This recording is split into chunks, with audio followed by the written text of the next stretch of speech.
Have you ever felt your heart racing before speaking in public or avoided social gatherings because you were too afraid of being judged? If so, you are not alone.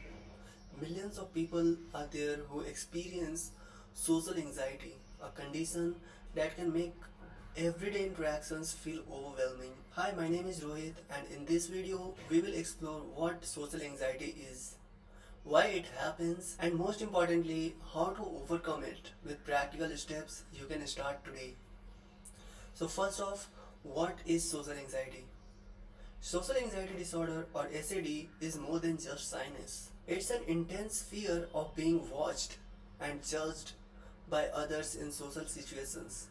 This fear can be so strong that it interferes with daily activities like going to work or a school or even talking to people. People with SAD or social anxiety disorder might avoid situations where they have to interact with others, leading to isolation and missed opportunities. According to the National Institute of Mental Health, social anxiety disorder affects about 7% of adults in United States. It often starts in adolescence around age 13 and is more common in females than in males. And without treatment, it can persist for many years or even a lifetime. Next off, why do people feel social anxiety? So why do some people develop social anxiety while others don't?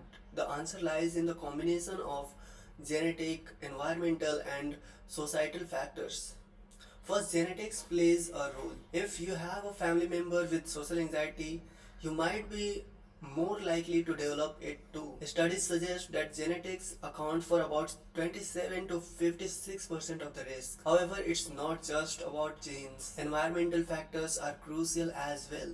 For example, traumatic experiences can trigger social anxiety. Imagine being laughed at during a school presentation or being bullied for your appearance. Such events can leave lasting impressions and make you fear similar situations in future. Additionally, the way you were raised can influence your social anxiety as well.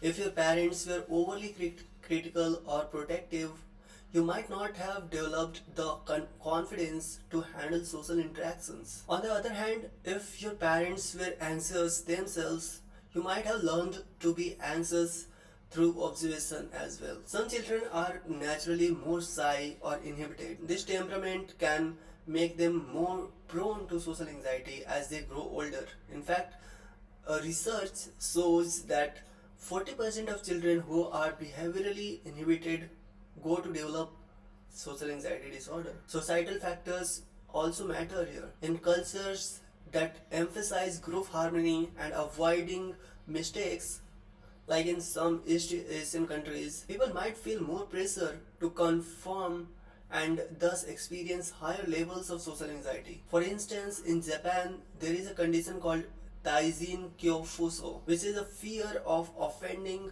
or embarrassing others. Next up, scientific reasons behind social anxiety. So let's delve into the science behind social anxiety. Our brains are wired to respond to threats, and in social anxiety, this response is heightened. One key brain area involved is the amygdala, which is responsible for processing emotions, especially fear. In people with social anxiety, the amygdala is more active, leading to exaggerated fear responses in social situations. Neurotransmitters, which are chemicals that transmit signals in the brain, also play a role here. Serotonin, for example, helps regulate mood. Imbalances in serotonin levels have been linked to anxiety disorders, including social anxiety disorder. Moreover, cognitive factors are important. People with social anxiety often have distorted thinking patterns. They might catastrophize, expecting the worst possible outcome, or engage in mind reading, assuming they know what others are thinking about them, usually negatively. So, like they think what people might be thinking about them in a negative way. They always tend to think about people's observation in a negative way. That people are looking at them in a judgmental form. For instance, someone with SAD might think like, If I speak in the meeting, everyone will think I am stupid. This negative thoughts reinforce the anxiety and lead to avoidance behaviors. Now, next up, how to overcome social anxiety. Now, the good news is that social anxiety is treatable. There are several effective ways to manage and overcome it.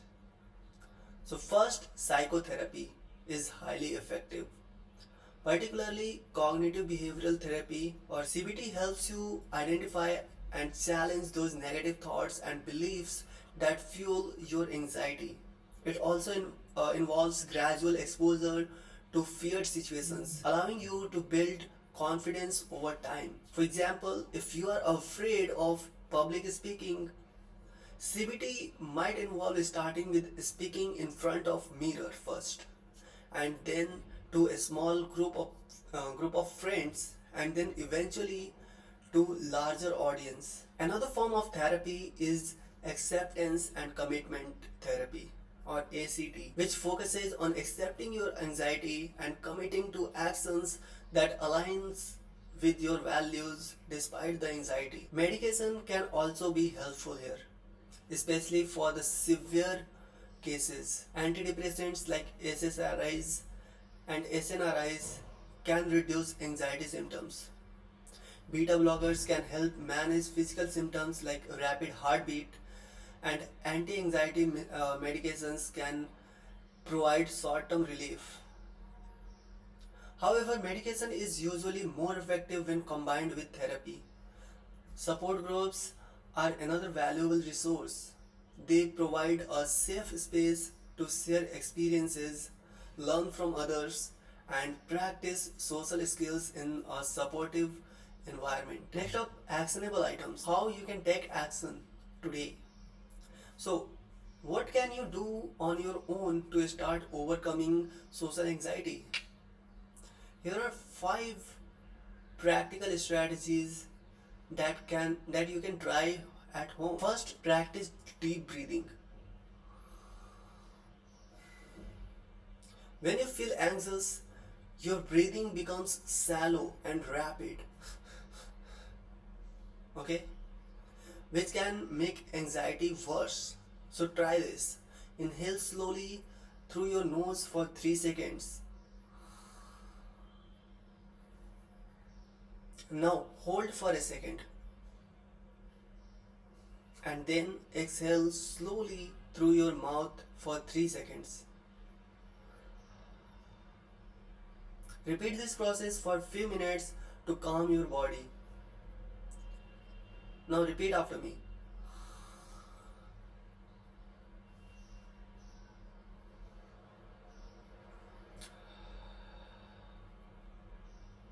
Feel better?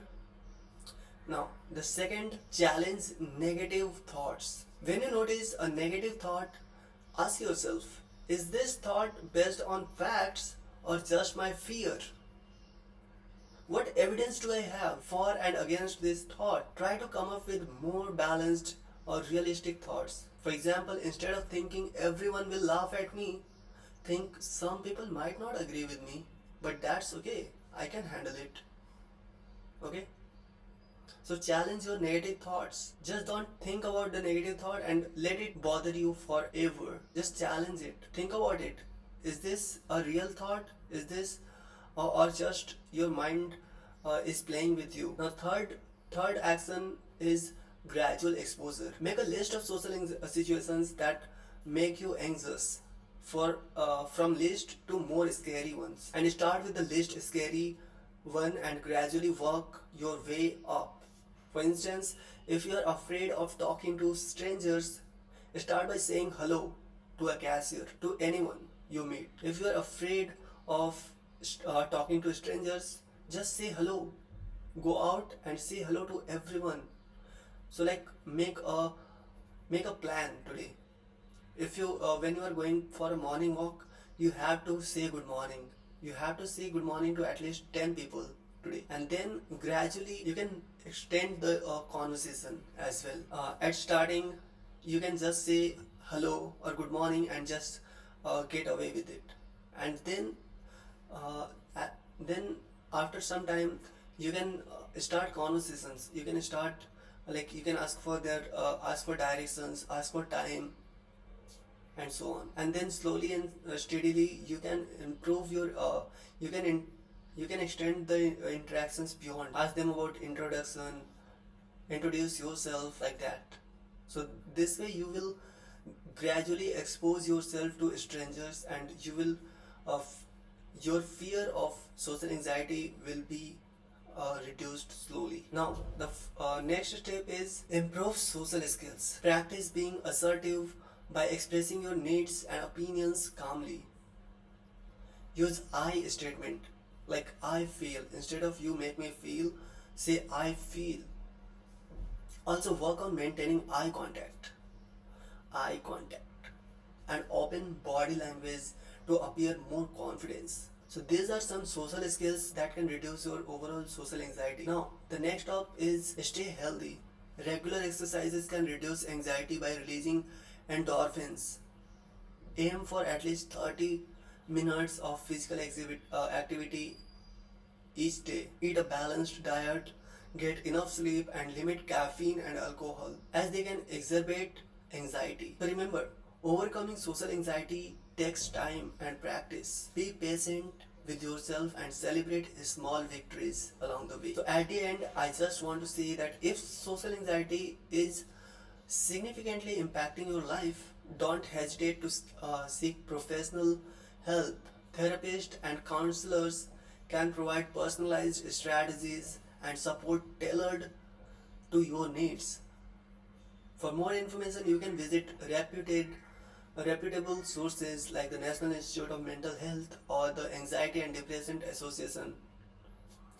Thank you for watching, and remember, you are not alone in this journey. With the right tools and support, you can overcome social anxiety and live a fulfilling life. Thank you.